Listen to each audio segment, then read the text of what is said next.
Parjang block प्रशासन पक्षरु भीमभोई भिन्नक्षम सामर्थ्य शिविर। ढेंकानाल जिला सामाजिक सुरक्षा और भिन्नक्षम सशक्तकरण विभाग आनुकूल्य और परजंग पंचायत समिति सहयोग में मंगलवार दिन स्थानीय पीएम श्री महेश चंद्र सुबाहु सिंह नोडाल विद्यापीठ परिसर में एक दिवसीय भीमभोई भिन्नक्षम सामर्थ्य शिविर अनुष्ठित हो जाइछि। वीडियो सौभाग्य कुमार बेहेरा अध्यक्षतार अनुष्ठित शिविर में ब्लॉक अध्यक्ष शर्मिष्ठा दल बेहेरा मुख्य अतिथि भाव जोग देइथिले। सेहीपरि कामाख्यानगर उपखंड स्तरीय सामाजिक सुरक्षा अधिकारी खगेश्वर सेठी, ब्लॉक उपाध्यक्षा जशस्विनी राउत, सरपंच विजेंद्र कुमार साहू, अशांति राउत, ज्योत्स्नामयी विश्वाल, बलभद्र साहू प्रमुख सम्मानित अतिथि भाव जोग देइथिले।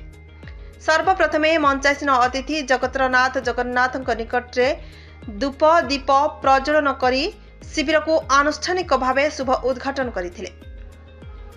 यापरे समस्त अतिथि विभिन्न परीक्षा प्रकोष्ठ केन्द्र को जाई डाक्तरक सह साक्षात होई आलोचना करथिबा बेले भिन्नक्षम मानकु समस्या पचारि बुझिथिले। शिविर में मानसिक अनग्रसर, अस्थिशल्य, दृष्टिबाधित, श्रवण बाधित, अनग्रसर विभाग एहीपरि 5टी विभाग पंजीकरण काउंटर खोला जाइथिला। सूचनारू जनाजाए मोट 472 जन भिन्नक्षम हिताधिकारी पंजीकृत करथिले। एथिमध्यरु अस्थिशल्य विभाग 233 जन, दृष्टिबाधित 55 जन, श्रवण बाधित 60 जन, मानसिक अनग्रसर 104 जन और मेडिसिन विभाग रे 20 जन पंजीकृत करथिबा जना पड़िछि। एही सब विभाग विशेषज्ञ डाक्तर माने आसी भिन्नक्षम मानकु परीक्षा निरीक्षा करथिले। शिविर में परजंग महाविद्यालय ओडिया विभाग अध्यापक अंजन कुमार महाराणा और कुलमणि मेहर नेतृत्व में 20 जन एनएसएस स्वेच्छासेवी छात्री माने शिविर को आसी भिन्नक्षम मानक परीक्षा प्रकोष्ठ केन्द्र को श्रृंखला रक्षा करिबारे दायित्व निर्वाह करथिले। ब्लॉक सामाजिक सुरक्षा अधिकारी दुर्गादत्त लेंका और बानाम्बर नायक नेतृत्व में शिविर परिचालित होइतिबा बेले विद्यालय प्रधान शिक्षयित्री सस्मिता नंद, ब्लॉक अतिरिक्त शिक्षा अधिकारी सत्यव्रत साहू, अशोक कुमार पंडा, ब्लॉक कार्यालय समस्त कर्मचारी उपस्थित रही शिविर को सहयोग करथिले।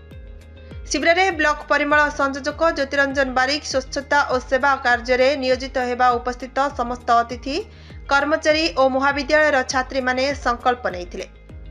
ढेंकानाल जिला परजंग ब्लॉक रु Nirmal Gananayak report, now Odisha news.